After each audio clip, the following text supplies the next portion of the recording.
मुल्ला राना साहब, एक साहब लिखते हैं कि मेरी वालदा साहिबा को तकरीबन 12 साल से रेशे की तकलीफ है और अब डॉक्टर कहते हैं कि इनको तमीनिशा है। इस वजह से पानी निकलना भी मुश्किल है। बात वगैरह नहीं करती, कोई दवा तजवीज करें, जज़ाकुमुल्लाह व हसन जज़ा।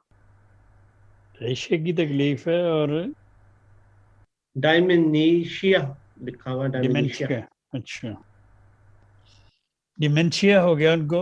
वो ये कह डिमेंशिया। रहे हैं कि डिमेंशिया के लिए तो बहुत सारी दवाएं दी जा सकती हैं, लेकिन उनको कहें कि डिमेंशिया के लिए सबसे पहले तो उनको दें लेसीथीन 1000 में हफ्ते में 2 बार, और उसके बाद ginkgo biloba, ginkgo biloba mother tincture 10-10 कतरे दिन में 3 दफ़ा, और काली फास 6x में सुबह दोपहर शाम देना शुरू करें, और 1 महीने के बाद फिर रिपोर्ट बताएं।